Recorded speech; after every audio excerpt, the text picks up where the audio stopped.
One of the areas that I'm most concerned about, of course, is the rise in censorship, especially book censorship, book banning, book restriction, right? And I think that dovetails with your work around religion and pluralism, right? Because 3 of the most banned books in history, in American history, are the Bible, the Quran, and the Talmud, right? Yes. And so one of, I think, areas that I'm really trying to make sure that we don't forget is that we have historically relied on texts of all kinds, the texts that make us feel warm and fuzzy, and the texts that challenge us in order to perfect this thing called democracy. In fact, I was just testifying up on Capitol Hill yesterday morning about the fact that both freedom of religion and freedom of speech and the right to read are protected under the First Amendment, equally protected, and also protected because they rely on each other. In fact, as I was reminding, it was a packed house. It was a packed audience. Representative Jamie Raskin was the sponsor for the briefing, but one of the things I reminded the audience is that Thomas Jefferson purchased a Quran in 1764, and after reading it, relied upon it and many other texts to inform his arguments for the Declaration of Independence. That's right. So again, that's why it's important to read banned and censored materials, but that's why it's really important that we not have a reductive idea of what types of information and what types of information access are necessary. I think restricting information of any kind is unnecessary and undemocratic because information wants to be free, right? Absolutely. And also, I think most importantly, because you have people like the late Representative John Lewis, who so presciently said before his death that he believed that access to things like the internet and to information more broadly would also be the civil rights issue of the 21st century. And so how right was he? Right. Because again, as a part of the extremism that we're witnessing rising is just restriction of ideas and the banning and the censorship of books, including holy texts. Absolutely. Thank you for mentioning that because in this project that we're doing, the religious perspectives of the American narrative, within our collective, we have persons from the Jewish tradition, the Muslim tradition, Baha'i, Christianity, and I affiliate with the Christian faith, but the Christianity in itself is not monolithic. So there are varying degrees there. We have persons from the Universalist Unitarian perspective, and one of the things that they're doing is they're looking at the various narratives of America. They are encouraged to bring in their holy texts, to not set that aside, to not ignore that, because even though each holy text has some differences, there are actually more commonalities throughout them. Mm-hmm. I attended a gala a couple of days ago with one of our partners, Tenenbaum, and their theme was Peace Made Possible. And they talked about peace has to continually be made, and it is possible. And at the end of their program, the bulletin, they had 20 sayings, and they were all about peace, and they were coming from the variety of the different faith traditions. So again, there's more similarity across, like you said, those holy traditions and the books that hold authority. And we are richer, more educated, actually more loving and more tolerant people if we actually dialogue and read things outside of our own context, rather than ban and say that we have the authority on the divine. Right, right. And you're invoking for me the author Ray Bradbury, of Fahrenheit 451, who said something I think is so important to bring into this conversation.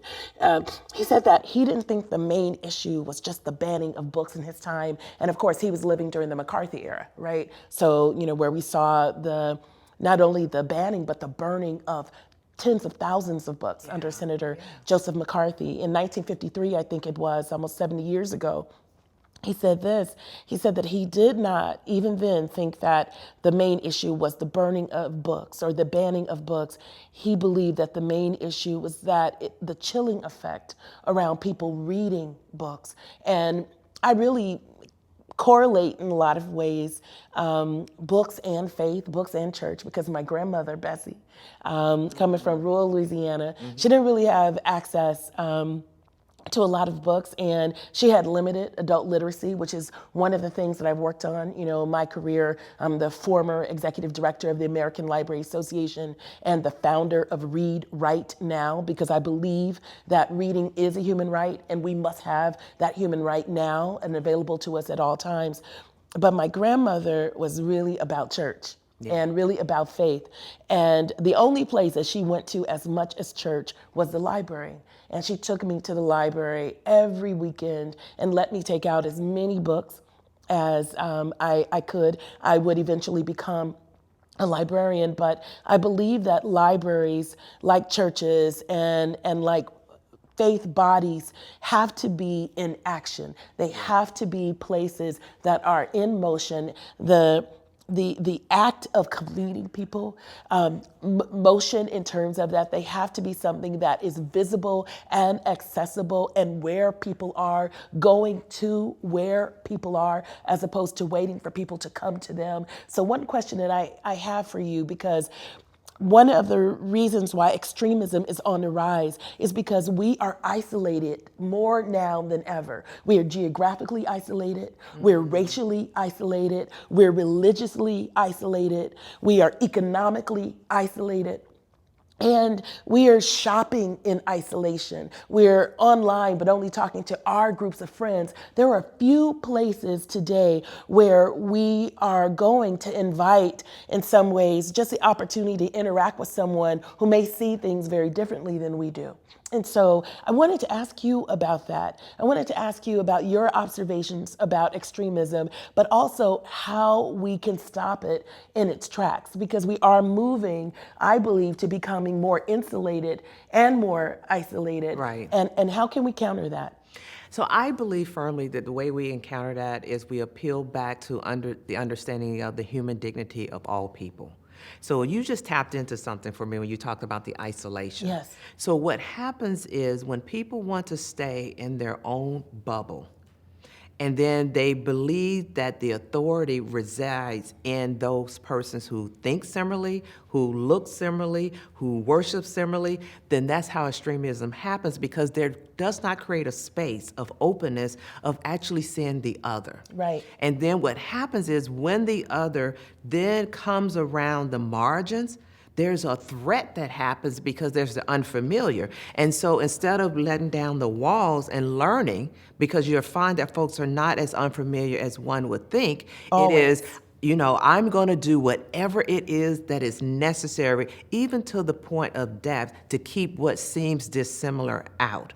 And so going back to the human dignity of all people, whether these are people who identify with a faith tradition and say that their human dignity comes from the divine, or if it's a humanist and recognize that we all have skin, we all have bones, all have tissue, so we're very similar in our basic biological composition, then why not look and see me just as you look and see yourself? And that's why what we're doing, and we're convening these racial justice leaders that have these varying faiths, or even persons of non-faith, we're setting the example that difference enriches.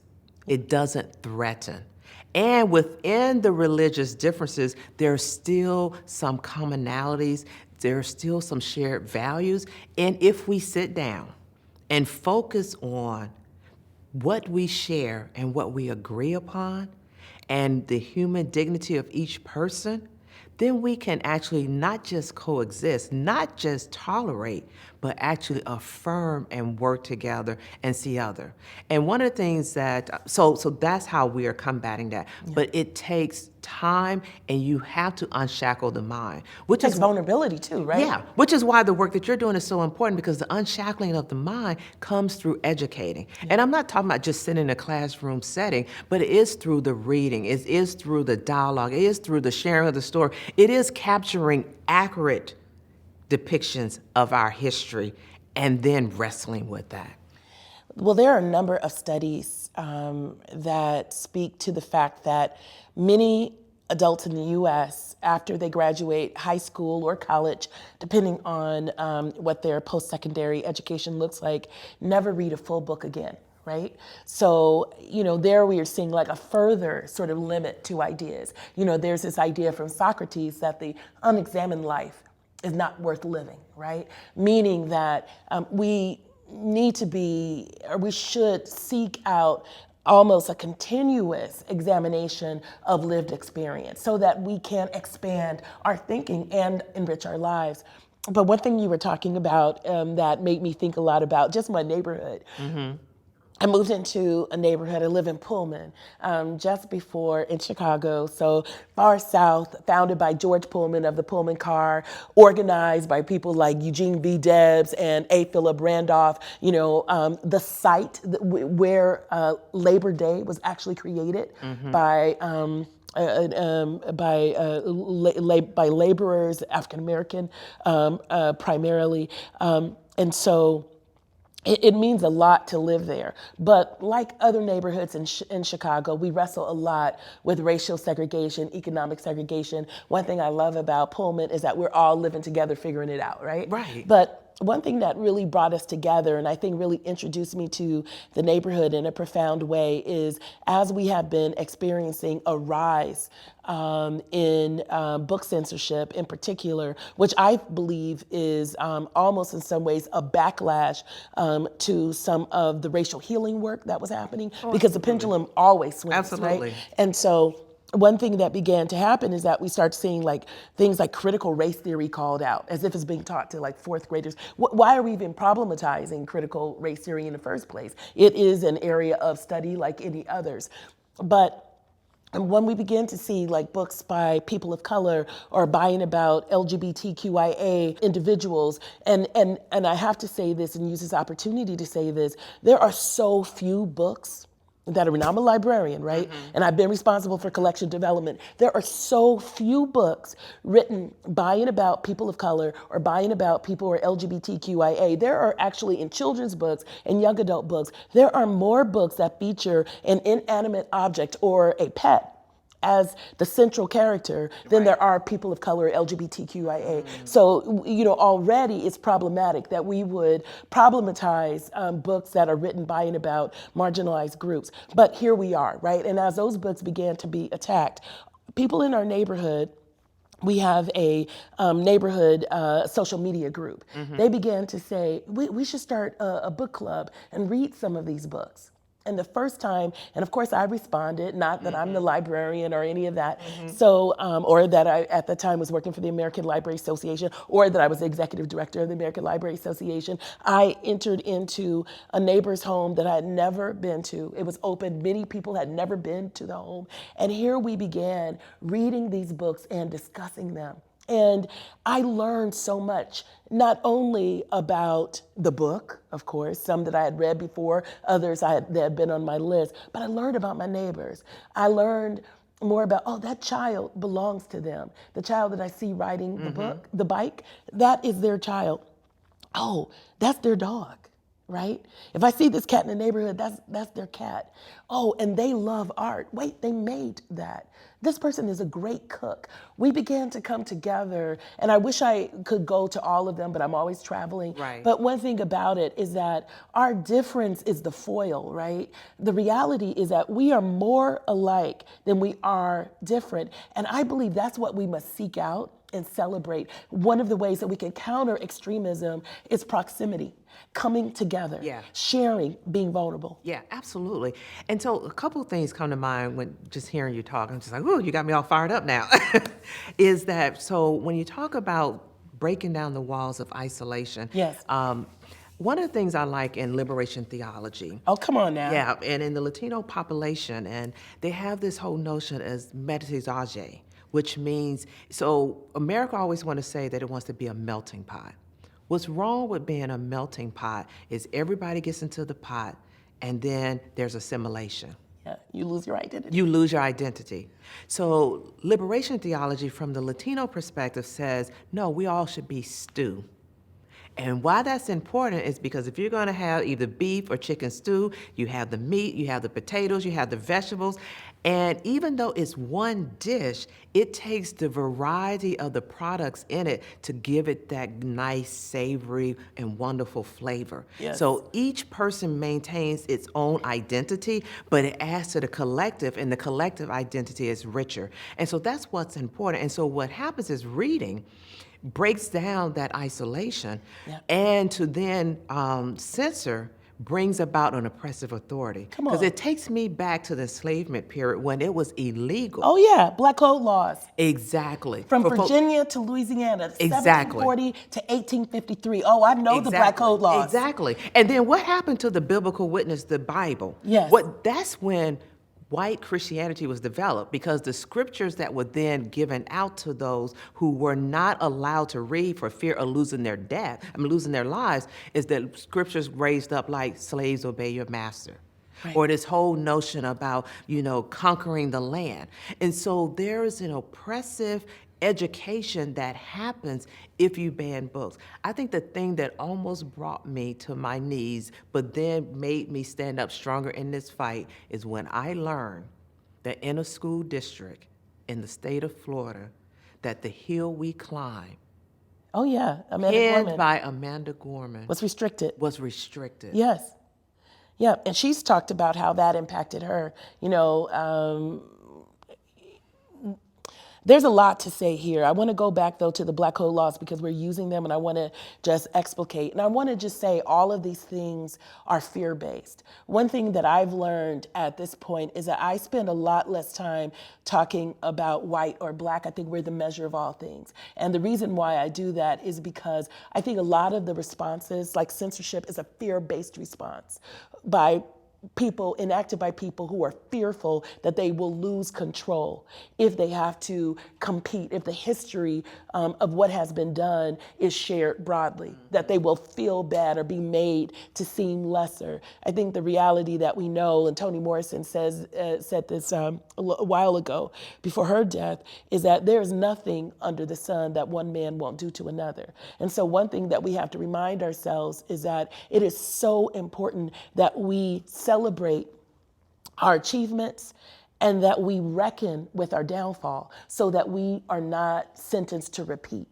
Right. But I want to say this about the Black Code laws. The Black Code laws were some of the only laws in this country in which both white and black people experienced some of the same punishments, meaning that if a black person were being taught to read or found that they could read, they could be punished with corporal punishment, fines, and imprisonment. But also, if a white person were found that they had, if a white person was found that they had taught a black person to read, they could be punished with the same thing, including one of the few fines that exacted also corporal punishment. Right. So there's something that is also liberatory. We're talking about the liberation theology. We know that the act of reading, the act of accessing information is a liberatory act, and that we must see censorship then not as protection, but as control. That's it. Wow, well, we could talk about this all day, all night, and probably a couple years, but our time is upon us. I want to thank you again for this conversation, and I just want to end with this, because you're right. I think the foundation, like you said, talks about the dichotomy and the distinction between black and those of African descent and white. But one of the things that we do in Religion Society program is we recognize that the religious pluralism, my Jewish siblings, my Muslim siblings, all of us are in this same fight together. We're all souls. We're all souls. And so in that I think that love will overcome hate. Thank you, my sister, for this time and this conversation.